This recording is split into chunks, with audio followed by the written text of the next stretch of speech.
성도 여러분 안녕하셨습니까? 한번 다시 합시다. 성도 여러분 안녕하셨습니까? 네, 오늘 우리 교회는 다양한 찬양을 듣게 되는 것이 얼마나 큰 행복인지 모릅니다. 오늘은 이 밴드를 통해서 또 하나님께 영광을 돌렸습니다. 아름다운 찬양을 연주로 돌려주신 우리 밴드부에게 여러분 힘찬 아멘으로 용기를 주시면 고맙겠습니다. 네, 고맙습니다. 오늘 저는 그는 흥하여야겠고 나는 쇠하여야 되리라 라는 말씀의 제목으로 함께 하겠습니다. 오늘 본문의 말씀 길지 않으니까 함께 입을 모아서 또릿또릿하게 크게 읽겠습니다. 시작. 신부를 취하는 자는 신랑이나 서서 신랑의 음성을 듣는 친구가 크게 기뻐하나니 나는 이러한 기쁨이 충만하였노라. 그는 흥하여야겠고 나는 쇠하여야 하리라 하니라. 이 말씀 누가 하신 겁니까? 네, 침례 요한이 한 거죠. 여러분 이솝의 우화에 보면은 개구리 삼형제가 그 연못가에 갔다가 큰 황소를 봅니다. 와, 세상에서 이렇게 큰 것도 있나 생각을 하고 집에 돌아가서 아빠 개구리에게 이야기를 합니다. 아빠, 오늘 엄청난 걸 봤어요. 뭔지 모르지만 대단해요. 그랬더니 이 아빠가 기분이 상했어요. 왜냐하면은 항상 이 아이들이 자기가 제일 크다고 했고 제일 세다고 그랬거든요. 그래서 배에다가 바람을 힘껏 넣어가지고 이 정도 커? 그렇게 몰았어요. 그랬더니 이 아이들이 머리를 흔들면서 아빠 잽도 안 돼요. 잽도 안 돼. 너무 기분이 또 상했어요. 그래서 바람을 더 세게 집어넣고 배를 더 부풀려 가지고 이 정도야? 이보다 커? 그랬더니 no. 그래가지고 3번 4번 하다가 빵 터져가지고 죽었대요. 여러분 비교의식이라고 하는 것은 이 비교의식에 사로잡히면 죽을 때까지 합니다. 죽을 때까지. 아주 굉장히 고약한 게 이 비교의식이에요. 여러분 사울 왕 잘 아시죠? 다윗을 그렇게 죽이려고 쫓아다녔던 사울 왕이 그렇게 패가 망신한 이유가 뭡니까? 뭐 때문입니까? 결국 그 비교의식 때문이었죠. 그 여자분들이 노래를 좀 잘 불러야 되는데 이게 비교하면서 노래를 부르니까 사람을 망조를 들게 해요. 여기 여인들이 뛰누르며 창화하여 가로되 다 같이요. 사울이 죽인 자는 천천히요 다윗은 여러분들이 이런 사울왕이라면 기분 좋겠어요 안 좋겠어요? 기분이 팍 상하죠. 사울은 이러한 비교의식에 헤어나오지 못하고 상대를 죽이기까지. 여러분 비교의식이 얼마나 무서우냐면은 나를 상대할 존재를 죽여버려야 되겠다. 그래서 없애버릴 때까지 내가 마음 편하지 않는다. 이런 게 이게 비교의식입니다. 그래서 다윗을 그렇게 죽으려고 쫓아다니죠. 그러나 결국은 누가 죽었습니까? 자기가 죽게 되었습니다. 여러분 비교의식에 사로잡힌 사람은 대부분 자존감이 떨어지는 사람이라고 그래요. 심리학적으로 열등감에서부터 온다고 합니다. 부정적 요소가 많다는 것입니다. 비교의식에 사로잡히면 심리적으로 여러 가지 문제점을 안고 살아가는데요.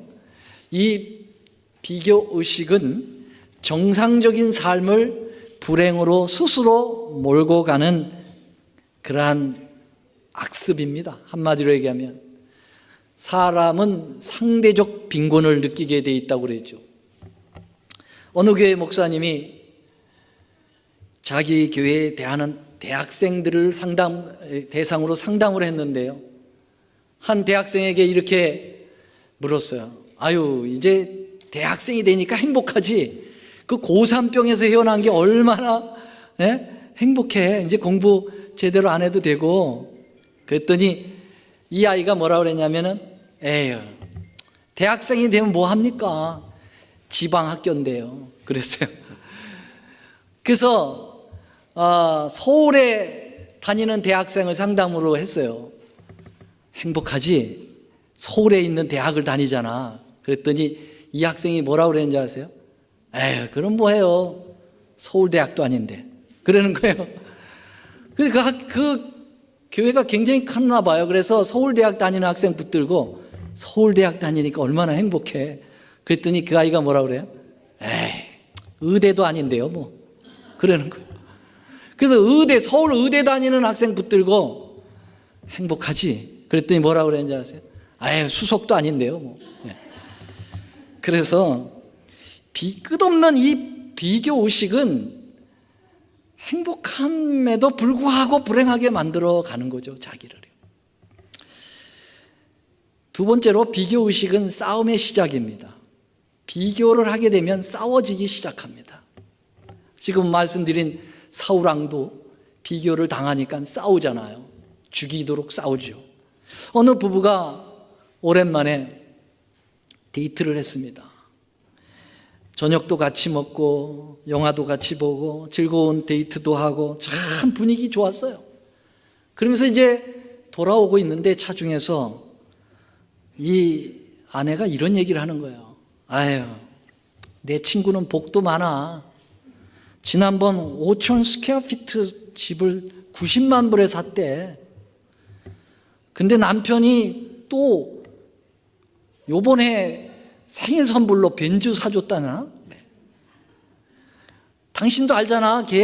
그 남편이 얼마나 잘해주는지. 그때 이 소리를 들은 남편이 기분이 싹 잡쳤어요. 그래서 냉기가 갑자기 도는 거예요. 그렇게 좋았던 분위기가 냉기가 싹 돌면서 남편이 입을 엽니다. 여보, 우리 친구 전동환 알지? 이번에 처갓집에서 30만 불 가져왔대. 그 친구 당신하고 다르게 지금도 일해서 열심히 돈 벌잖아. 그렇게 말다툼을 하다가 격렬히 부부싸움이 진행되고 집에 와서 이혼 문서에 서로 사인했답니다. 예. 여러분, 비교라는 것은 기분 상하게 하고 싸우게 만들어요. 비교의식은 감사를 잊어버리고 불평하게 만듭니다. 누가복음 15장에 보면은 탕자의 비유가 나오죠. 이 탕자의 비유의 큰아들 보세요. 사랑하는 동생이 살아왔잖아요. 그런데 밭에서 돌아오다가 풍류 소리 듣고 저게 뭐냐 알아보라 그랬더니 동생 돌아와서 잔치하는 거다. 기분 싹 잡채입니다. 그래서 집에 안 들어가고 버티는 거예요. 아버지가 나왔습니다. 그때 아버지에게 컴플레인 합니다. 내게는 염소 새끼라도 줬습니까? 그리고 창기와 함께 먹어버린 저 아들은 자기와 작은 아들을 비교하는 거예요. 아버지 어떻게 이럴 수가 있어요? 불평하고 아버지께 쏘아댑니다. 근데 사실은 아버지가 이랬어요. 내 것이 다 내 거다 이거예요. 사실은 집에서 같이 일하고 있는 큰아들 다 내 거야. 근데 그 감사를 몰라요. 비교하니까 감사고 뭐고 불평으로 불만으로 욕을 해야 되는 것입니다. 여러분, 비교의식은 자기를 교만하게 만들고 이웃을 판단하고 비판하게 만듭니다. 그래서 누가복음 18장에 바리새인의 기도를 보면 알 수 있어요. 바리새인의 기도가 비교합니다. 하나님, 나는 다른 사람들하고는 다릅니다. 저 토색, 불의, 가늠한 자들하고는 나는 비교도 안 됩니다. 나는 하루에 일주일에 2번 금식하고 11금 잘 내고 그러면서 가만히 기도 잘하고 있는 세리를 가리켜서 저 세리와도 나는 비교가 되지 않습니다. 여러분, 비교라고 하는 것은 이렇게 많은 해악을 가지고 옵니다. 자, 오늘 본문의 말씀 요한복음 3장으로 다시 돌아가 보겠습니다. 침례 요한이 그는 흥하여야겠고 나는 쇠하여야 하리라 하는 그러한 위대한 선언을 하기 전에 침례 요한의 제자들은 심각한 부정적 비교 의식에 빠져 있었음을 보게 됩니다. 침례 요한의 제자들이 침례 요한에게 와서 이런 보고를 합니다. 저희가 요한에게 와서 가로되 랍비여, 선생님과 함께 요단강 저편에 있던 자 누굴까요? 예, 예수님이죠. 그 예수님을 가리켜서 뭐라고 그랬냐? 있던 자, 그렇게 얘기했어요. 곧 선생님이 증거하시던 자가 침례를 주니까 사람이 다 그에게로 가더이다 그러십니다. 이 말은 이미 침례 요한의 제자들은 이 와서 보고를 하기 전에 자기 선생님 침례 요한으로부터 예수님을 메시아로 소개를 받은 이후인 것입니다. 예수님이 보라, 세상 죄를 지고 가는 어린 양, 하나님의 어린 양을 보라 하고 예수님을 향하여 저분은 세상의 죄를 다 짊어지고 대속하기 위하여 오신 분이다. 그리고 어린 양처럼 처참하게 죽어 우리의 죄를 용서해 주실 메시아다라고 하는 사실을 요한복음 1장에서 이미 선언했어요. 그래서 침례 요한의 제자들이 다 그 선언을 듣고 아, 저분이 메시아구나라는 인식을 했던 상황입니다. 그리고 나서 한참 후에 와서 보고를 그런 식으로 하는 거죠. 비교 의식에 지금 사로잡혀 있습니다. 침례 요한의 제자들이요. 이 말은 세상 죄를 지고 가는 하나님의 어린 양 되시는 예수님은 자기 선생님 침례 요한과 라이벌적인 비교 대상이라고 하는 것을 표명하고 있는 것이에요. 우리 선생님 그리고 저들의 선생님 두 선생님의 그러한 어떤 라이브적 관계로 포맷을 그렇게 구성하고 있습니다. 이런 제자들의 보고는 침례 요한의 인간적 마음을 뒤흔들 수 있는 충분한 요소가 되고도 남는 상황이었습니다. 여러분 생각해 보세요. 이제까지 침례 요한의 사역은 대단했습니다. 혜성같이 나타나가지고 유대의 지도자들의 죄를 갖다가 직고하는데 주저없이 합니다. 사람들은 잘못한 것을 알면서도 그들의 권능이 그들의 그걸 뭐라 그래요? 기득권이 얼마나 강한지 잘못 얘기했다가 척결을 당하니까요. 말도 못하고 있었는데 침례 요한이 나와가지고 얼마나 강렬하게 독사의 새끼들아 하면서 말이죠. 와, 그 모습을 본 군중들이 자기들의 죄를 지적받았을 때 가슴을 꿰뚫는 그러한 강렬한 카리스마적인 그 기별에 감동을 받습니다. 그런데다가 정말 자기가 얘기해 주고 싶은 그러한 상황을 이 침례 요한이 대리적으로 얘기해 주니까 그냥 가슴이 후련했어요. 그래서 이 침례 요한을 정말 벌떼처럼 쫓아다니는 군중들이 생기게 된 것입니다. 요한이 있는 곳에는 항상 거대한 민중들이 있었습니다. 요한의 인기가 아주 절정에 이르고 있는 그 시점에 바로 그때 예수님께서 나타나신 것입니다. 예수님은 요한의 사촌입니다. 어릴 때부터 잘 알아요. 같이 자란 존재입니다. 6개월 동안 애써서 지금 이 길을 다 터놓고 있었던 거죠. 그런데 이러한 터전을 잡아놓는 일에 이제까지 예수는, 자기의 사촌 예수는 하나 기여한 바가 없습니다. 하나 도운 것이 없어요. 이제 그 터전을 지금 예수님께로 이 요한은 공짜로 넘기려고 하고 있는 것입니다. 그런 상황에서 요한은 성령에 이끌려 예수님을 향하여 세상 죄를 지고 가는 하나님의 어린 양이라고 기탄 없이 증거해 주었습니다. 그 선언이 떨어지자마자 자기에게 쏠렸던 그 수많은 민중들의 인기가 싹 예수님께로 돌아가는 것입니다. 마치 썰물이 바다에서 쫙 빠져나가듯이 자기의 인기가 쫙 빠져서 예수님께로 쫙 넘어가는 것입니다. 침례 요한이 아무리 위대한 선지자일지라도 그때 그 심정은 인간적으로 몹시 공허감에 느낄 때가 바로 그때였다는 사실입니다. 바로 이때 제자들이 와가지고 몰려와서 매우 심각한 표정을 지으면서 이 사람의 마음을 자극하는 겁니다. 침례 요한의 말을 뭐라고 얘기해요? 선생님, 이제 우리 학교 문 닫아야 돼요. 학생들이 저 예수 학교로 다 가고 말아요. 선생님, 어쩌자고 예수를 위해서 광고까지 해줬습니까? 이거 어떡하시려고 합니까? 이제 우리 학교 문 닫는다고.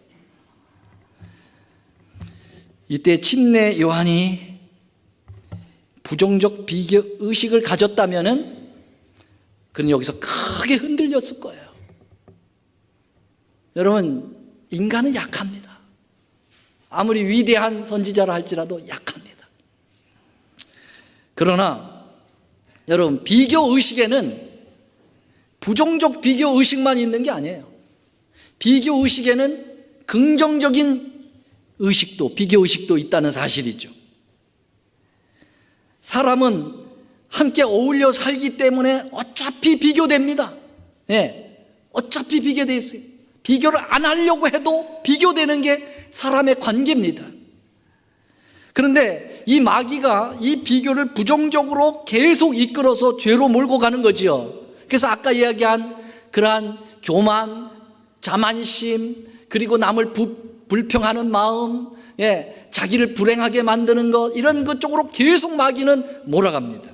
그러나 성령 하나님은 우리를 감동시키시기만 한다면 여러분, 긍정적 비교 의식으로 우리를 이끌 수도 있다는 사실입니다. 여러분, 비교할 때 긍정적으로도 될 수 있을까요? 안 될 수 있을까요? 될 수 있다고 믿습니까? 여러분, 분명히 비교하면서 자기를 긍정적으로 이끌어 갈 수 있습니다. 한 기도회에, 교회 기도회에 파웰이라고 하는 사람이 간증을 했습니다. 그는 이렇게 얘기했어요. 난 참 어려울 때 자기의 경험을 얘기했는데요. 아이들이 학교로 돌아가고 있는 백투스쿨 시즌이라고 그래요. 그런데 자기가 아이들이 3남매가 있는데요, 얼마나 장난을 잘하는지 이 아이들이 뭐 놀 때 자꾸 이렇게 신발을 끌면서 노는 거예요. 그래가지고 신발창이 다 닳아버리는 거예요, 쉽게 빨리. 그래서 이제 학교를 보내야 되는데 신발이 다 닳아가지고 한꺼번에 이 세 아이 새 신발을 사줘야 돼요. 돈은 없는데, 가난한 시절인데.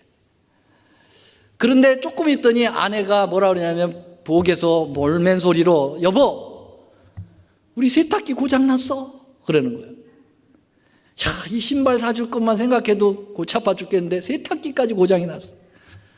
그래서 아주 앞이 캄캄하게 있는데 신문을 뒤적이다가 아주 끝부러기에 끝쪽에 조그만 광고란이 있는데 뭐라 하냐면 중고 세탁기 도네이션 합니다, 나왔어요. 그래서 이 사람이 얼른 그 가정을 누가보다도 먼저 쫓아간 거예요. 배를 눌렀더니 그 집 부부가 나왔는데 얼마나 친절하게 들어오라고. 그래서 이게 그 집에 들어갔는데 얼마나 잘 사는지, 너무 잘 살아요. 정말 너무 자기하고 비교가 되는 거예요. 부엌을 통해 가지고 세탁기 있는 데로 가는데 그 부엌 안에는 정말 최신식 그 요리 기구들이 가득 차 있어요. 그러면서 그걸 보면서 우리 집사람이 요리 잘하는데 저런 걸 가지고 하면 정말 행복해 할 텐데, 그렇게 부러워하면서 또 가는 거예요. 이제 세탁기에 이제 보여주고 이런 얘기를 저런 얘기 하다가 그 가정의 가정 얘기를 하면서 이 파웰 씨가 이런 얘기를 했어요.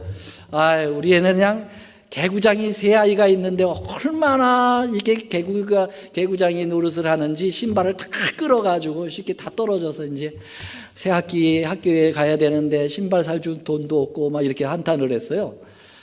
그 소리를 하는 순간 그 집 여주인이 갑자기 방 안으로 뛰어들어가면서 보니까 눈에 눈물이 흐르는 거예요. 그래서 이 파엘 씨가 뭘 말실수를 잘못했구나. 그래서 그 남편에게 죄송합니다. 제가 뭘 말실수를 한 것 같아요. 그랬더니 이 남편이 이런 얘기를 합니다. 파엘 씨, 걱정하지 마세요. 당신은 아무런 말실수를 하지 않았어요. 당신께서는 당신의 아이들의 떨어진 신발 때문에 걱정 많이 하셨지요. 우리에게는 사랑하는 어린 딸이 하나 있습니다. 그런데 그 아이는 태어난 후 한 걸음도 걷지 못했거든요. 만약 우리 아이가 신발을 신고 한 켤레만이라도 닳게 해서 못 쓰게 할 수만 있다면 우리에게는 그보다 더 큰 행복이 없어요. 이 파엘 씨가 집으로 돌아와 자기 집의 방에 문을 걸어 닫고 하나님께 회개했어요. 하나님께 돈 없다고 불평한 것, 아이들이 너무 장난이 심하여 신발이 빨래 떨어진다고 야단친 것, 그가 나와서 다시 그 떨어진 신발을 보고 그렇게 행복했다고 그런 간증을 했습니다. 여러분, 비교를 하려면 이렇게 해야 돼요. 맞습니까? 예. 좋은 비교입니까? 이 긍정적 비교예요. 이런 비교를 우리는 비교의식이라고 하지 않고 이걸 창조의식이라고 얘기합니다. 소비적인 비교가 아니에요. 아까 제가 부정적 비교는 얼마나 우리를 소비시키는지 몰라요. 우리의 마음을 얼마나 소비시키는지 몰라요. 우리를 얼마나 파탄을 몰아넣는지 몰라요. 그런데 이런 긍정적인 비교는요, 우리를 상당히 생산적으로 만듭니다. 활력을 불어넣어주고 자신감을 불어넣어주게 되는 것입니다. 맞습니까? 네. 우리 각자는 하나님께서 그 사람의 특성에 맞게 창조해 주셨습니다. 그래서 하나님은 그 모든 역할에 따라서 영광을 받게 돼 있습니다. 맞죠? 여러분, 비교하지 마세요. 여기 보면 디모데후서 2장 20절 21절, 큰 집에는 금그릇도 있고 은그릇도 있다. 그러나 나무그릇도 있고 질그릇도 있다. 그런데 무슨 재료로 됐는 게 중요한 게 아니다. 그 그릇이 얼마나 깨끗하고 비어있고 쓸만한 것이 중요한 것이다, 이 말이죠. 아멘? 여러분, 우리는 때로 사회생활을 살면서 또 우리 교회 생활을 하면서 직분을 가지고 서로 비교하며 여러분 마음을 아파할 때도 있고 괴로워할 때도 있어. 그럴 필요가 없다 이거예요. 하나님은 우리에게 맞는 직분들을 주신다 이거예요. 아멘입니까? 네. 성경의 성령의 은사를 잘 이해하면은 이 비교의식이 아닌 창조의식으로 거듭날 수가 있다고 믿습니다. 여기 고린도전서 12장은 은사장입니다. 여기 보면 많은 은사들을 얘기하면서 눈이 손도로 내가 너를 쓸데없다 하거나 또한 머리가 발도로 내가 너를 쓸데없다 하거나 하지 못하리라. 이뿐 아니라 몸에 더 약하게 보이는 건 지체가 도리어 요긴하고 우리가 몸을 덜 귀히 여기는 그것들을 더욱 귀한 것들로 입혀주며 우리의 아름답지 못한 지체는 더욱 아름다운 것을 얻고, 다 같이요, 시작. 우리의 아름다운 지체는 요구할 것이 없으니 오직 하나님이 몸을 고르게 하여 부족한 지체에게 존귀를 더하게 하신다. 아멘입니까? 여러분, 우리는 그렇습니다. 하나님께서 우리에게 이렇게 아름다운 직분을 다 맞춰서 주신 거예요. 그러니까 남의 것을 보고 너무 비교해서 여러분 상대적 빈곤을 느끼지 않게 되기를 간절히 바랍니다. 침례 요한은 비교의식에 사로잡힌 사람이 아니라 창조의식에 사로잡혔던 사람이었습니다. 그는 예수님을 비교의 대상으로 보지 않았습니다. 자기 제자들이 비교의 대상으로 몰고 갔지만은 침례 요한은 거기서 멈췄어요. 아니요, 예수님은 나와의 어떤 비교 대상이 아니다. 그분은 세상을 창조하신 절대적인 절대자이지 비교자가 아니다라고 하는 사실을 우리에게 가르쳐 주고 있는 것입니다. 여러분, 그때 당시 예수님과 침례 요한의 역학적 관계를 보면 절대로 둘 다 흥하지 못합니다. 둘 중에 하나는 사라져야 됐습니다. 요한의 사역은 예수님이 오시기 전 6개월 전에 길을 예비하는 것이 그의 사명입니다. 예수님이 오시면 미련 없이 그 자리를 물려드리고 요한은 깨끗이 사라지는 것이 그의 사역입니다. 예수님이 오셨는데도 여전히 자기의 존재감을 드러내면서 질질 끌면서 예수님께 양보하지 않고 예수님의 위대한 구속 사역을 방해할 뿐입니다.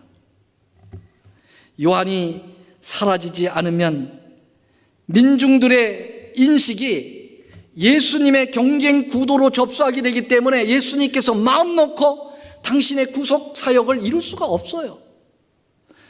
여러분, 목회자들이 인사 이동을 하게 되잖아요. 그러면은 전임자는 깨끗이 물러나줘야 합니다. 그래서 합회에서는 아예 정책적으로 만약에 제가 이곳에서 은퇴를 했다, 그러면 은퇴 후에 이 교회를 나오지 못하도록 합니다. 왜냐하면 후임자가 마음껏 할 수 있도록 권리적거리는 거예요. 자꾸 깨끗하게 물러나는 것입니다. 어떤 목회자는 인사 이동을 해서 다른 데로 갔는데도 먼저 있던 교회에다 계속 전화를 해가지고 사람을 혼란시켜버리는 거예요. 목회 윤리에도 맞지 않고 하나님의 의식에도 맞지 않습니다. 깨끗하게 물러나 줘야 되는 것입니다. 혹 제가 어디로 전근을 간다 할지라도 저한테 전화하지 마세요. 그건 괴롭히는 일입니다. 요한이 작아지는 만큼 예수님은 커집니다. 아멘. 여러분, 요한이 작아지는 속도만큼 예수님의 커가는 속도가 있게 됩니다. 요한은 사라져야 할 자기의 때가 왔음을 알고 주저없이 위대한 창조의식의 선언의 말씀을 한 것이 바로 오늘 본문입니다. 그는 흥하여야겠고 나는 쇠하여야 하리라. 그분은 신랑이다. 나는 그 신부를 맺어둔 친구다. 이제 신랑이 오면 친구는 물러가야지. 중매쟁이가 왜 거기서 자꾸 왔다 갔다 하느냐 이거예요. 신랑이 왔는데 말이죠. 나는, 그분은 흥해야 된다. 나는 쇠하여 없어져야 된다고 이야기했어요. 여러분, 중세에 어떤 수도사가 있었습니다. 하루는 제자들을 다 불러 모았습니다. 그는 하얀 종이에다가 가운데 선을 쫙 그었습니다. 그것을 제자들에게 보여주면서 그는 이렇게 말했습니다. 얘들아, 이 선에다가 절대 손을 대지 말고 이 선을 굵게, 그리고 좀 길게 만들어 보라 그랬어요. 이 제자들이 고민해요. 아니, 손을 안 대고 어떻게 그 선을 굵게 만들고 어떻게 길게 만드냐 이거예요. 손도 대지 말라고 하는데. 이때 한 머리 좋은 수도사가, 이 수제자가 딱 그 선생님의 마음을 갈파했어요. 거기다가 어떻게 했느냐, 그 선생님이 그어놓은 줄보다 훨씬 얇게 줄을 걷습니다. 그 밑에다가. 그리고 그거보다 훨씬 짧게 걷습니다. 손을 안 대고 선생님이 구워놓은 굴을 굵게 만들었습니까? 굵게 만들었습니까? 굵게 만들었어요. 그렇습니다. 바로 이것입니다. 요한이 자기가 쇠하여지는 것이 바로 주님을 흥하게 만드는 것을 알았어요. 예수님을 흥하게 만드는 것은 자기가 노력해가지고 예수님 막 부추겨 올리는 필요가 없어요. 자기만 없어지면 되는 겁니다. 아멘. 이게 바로 위대한 긍정적 비교의식입니다. 이게 위대한, 여러분, 창조의식이라고 볼 수가 있는 것입니다. 요한을 자기가 쇠하여지는 것이 주님을 흥하게 하는 것인 것을 요한은 알았고, 요한의 결정권이 작아질수록 예수님의 결정권이 커진다는 것도 알았고, 요한이 예수님을 컨트롤하는 것이 아니라 이제 예수님이 모든 것을 컨트롤할 수 있도록 해드리는 것이 옳다는 것을 알았습니다. 여러분, 내가 했어 자꾸 그렇게 하면 예수님은 조용히 주무실 수밖에 없어요. 제자들과 예수님이 함께 갈릴리 호수를 건너가고 있었죠. 그때 예수님이 잠들었습니다. 왜 예수님이 잠들었습니까? 그들이 예수님에게 아무것도 요청하지 않았기 때문에. 광풍이 불었는데 예수님이 광풍 속에서 잠이 드셨어요. 여러분, 광풍 속에서 잠이 들도록 왜 예수님을 했을까요? 예수님에게 요청하지 않고 지들이 한 거예요, 지들이. 예? 물 계속 퍼내. 여러분, 얼마나 물을 퍼내야 갈릴리 호수물을 다 퍼낼 수 있겠어요? 예? 여러분, 자기들이 하면 예수님은 잠을 주무십니다. 여러분들이 예수님의 역할을 대신하려고 막 하면은 예수님이 잠을 주무세요. 예수님이 일하실 수 있도록 여러분들을 비워드리는 것입니다. 여러분, 예수님께서는 이 침례 요한과의 경쟁 구도가 아직도 남아있음을 알았어요. 물론 침례 요한은 그 마음을 비우고 있었지만은 그 주변에 있는 사람들이 항상 문제 아닙니까? 한 나라의 대통령을 독재로 만드는 것도 그 대통령의 마음이 아니라 그 주변에서 보호하는 사람들이 항상 그렇게 그 일을 하는 것입니다. 그때 예수님이 얼마나 이 경쟁을 싫어하셨는지를 분명히 침례 요한이 물러가줘야만 되는 것을 알면서도 예수님이 자신이 물러가셨다는 사실입니다. 여기 시대소망 181쪽을 보면은 예수께서는 그들이 예수의 제자들과 요한의 제자들 사이에 분열을 일으키기 위하여 온갖 노력을 아끼지 않을 것을 아셨다. 그리스도께서는 일찍이 세상에 파송된 선지자 중에서 가장 위대한 선지자 하나를 휩쓸어갈 폭풍이 모여들고 있다는 것을 아셨다. 그리스도께서는 오해나 충돌을 일으키는 모든 사태를 피하기를 원하셨으므로 조용히 당신의 사업을 중지하시고 갈릴리로 물러가셨다 그랬어요. 여러분, 침례 요한이 완전히 쇠하기까지 그분은 기다리셨어요. 물러가 계신 것입니다. 그러니 얼마나 빨리 침례 요한이 나는 쇠하여야 되고 그분은 흥하여야 된다는 선언을 하고 빨리 물러가 줬어야 된다는 사실을 우리 여기서 보여주고 있는 것이죠. 자, 그런데요, 여러분, 역시 침례 요한은 뭐예요? 선지자였지만은 인간이었어요. 그래서 그가 헤롯 왕의 잘못을 지적했다가 그만 감옥에 갇히게 됐잖아요. 그렇죠. 근데 예수님 면회 가셨어요, 안 가셨어요? 예수님 면회 안 가셨어요. 예수님이 아랑곳하지 않았어요. 예수님이 일부러 그러신 거 아시죠? 빨리 사라져야 되거든요. 그래야 당신의 일을 하시거든요. 예. 그런데 이 침례 요한이 거기에서 갈등을 하는 거예요. 아무리 선지자였지만은 여러분, 그 비교 의식이 아직도 살아 있었어요. 그래서 제자들에게 엉뚱한 요구를 합니다. 그 요구 아시죠? 뭐라고 그랬어요? 요한이 옥에서 그리스도 하신 일을 듣고 제자들을 보내어 예수께 여쭤와 가로되 오실 그이가 당신입니까? 우리가 다른 일을 기다리오리까? 여러분, 이 질문 어떻게 생각하세요? 예수님이 이 질문을 요한의 제자들을 통해서 받았을 때 어떻게 생각을 하셨겠습니까? 여러분 같았으면 어떻게 생각하십니까? 만약에 제가 나름대로 최선을 다해서 목회를 지금 하고 있는데 전임 목회자가 가가지고 우리 수석 장로님에게 전화를 해서 장로님, 지금 홍 목사님에게 저 이런 질문 좀 해주세요. 홍 목사님은 나성중앙교회 담임 목사 맞습니까?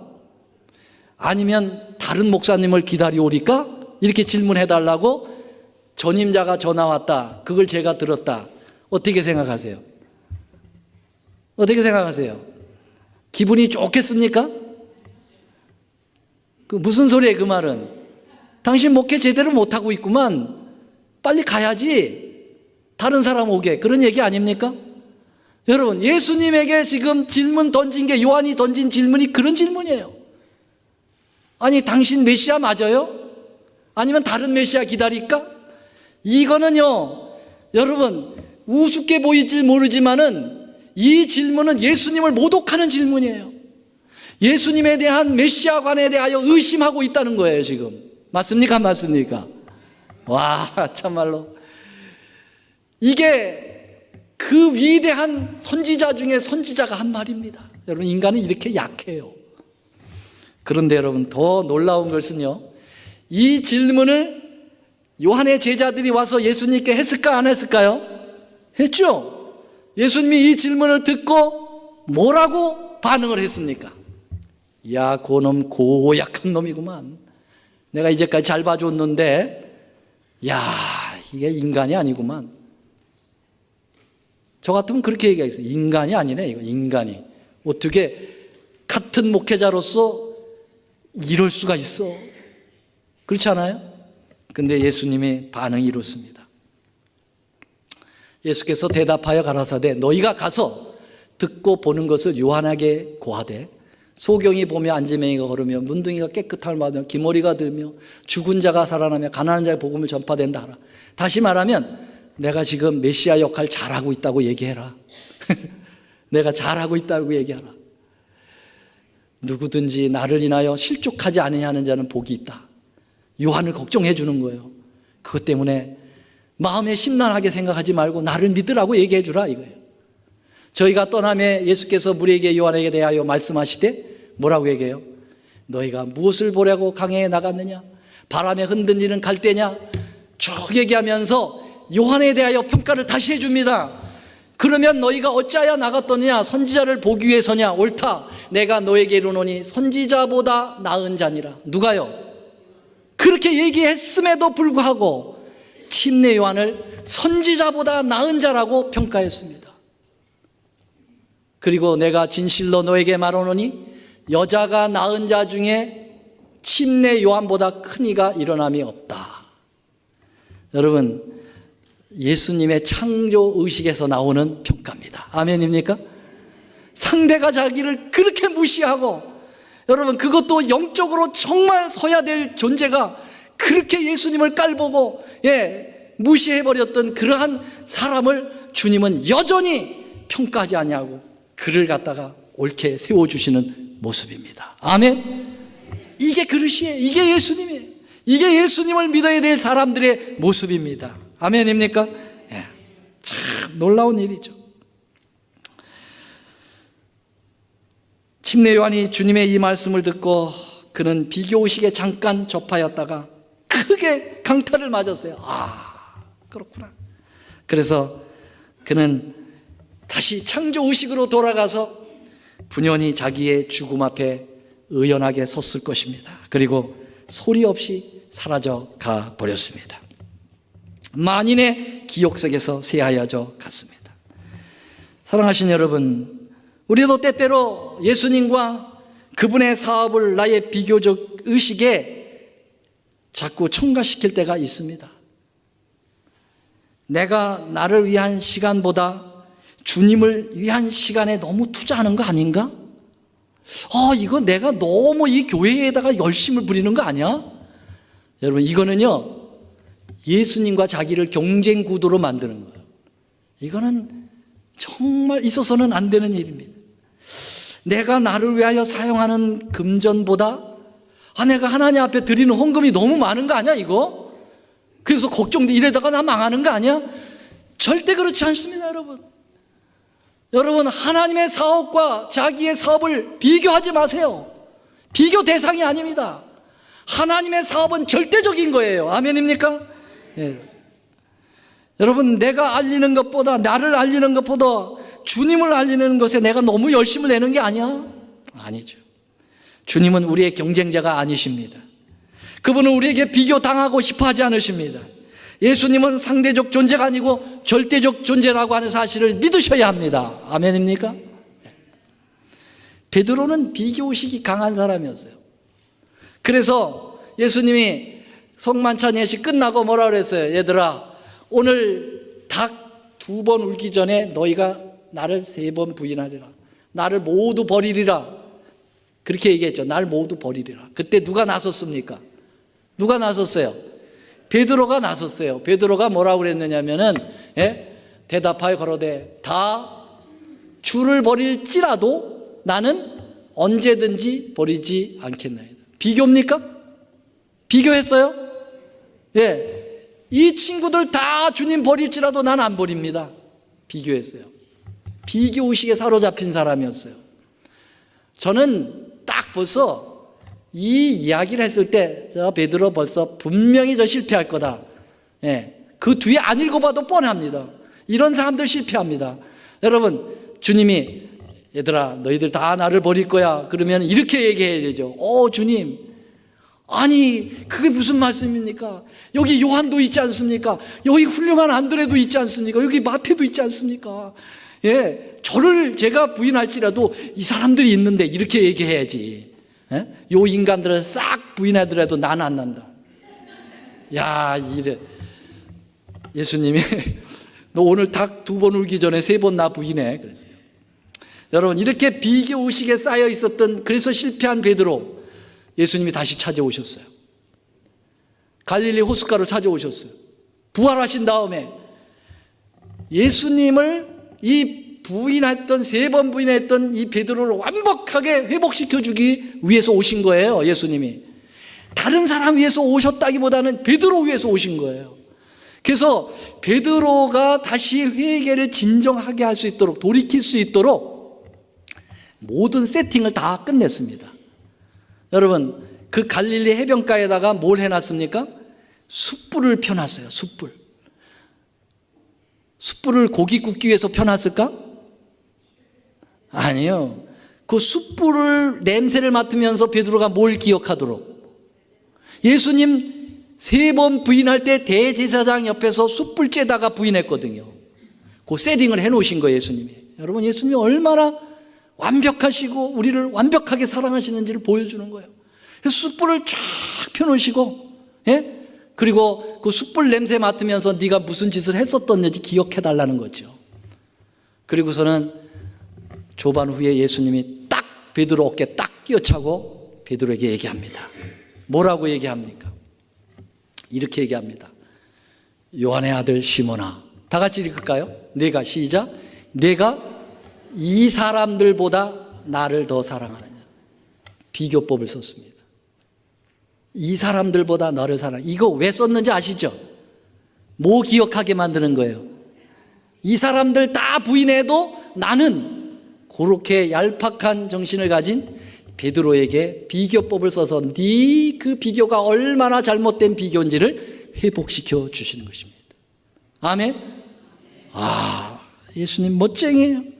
베드로 완전히 회복됐어요. 그래서 그가 끝까지 주님 부인하지 않고 결국은 십자가에 달려 죽되, 어떻게 그 고귀하신 예수님처럼 나도 똑같이 죽느냐? 나는 거꾸로 매달려 죽어야 되겠다. 그리고 거꾸로 매달려 죽게 된 것이죠.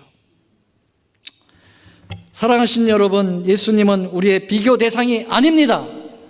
그분에게는 예나 아니요, 둘 중에 하나입니다. 타협의 대상이 아니에요. 분명한 것은 그분이 흥하려면 분명히 우리는 당분간 쇠하여야 합니다. 분명한 것은 그분의 사업이 흥하려면 우리는 우리의 사업이 당분간 약함을 감수해야 합니다. 제가 당분간이라는 말을 강조했어요.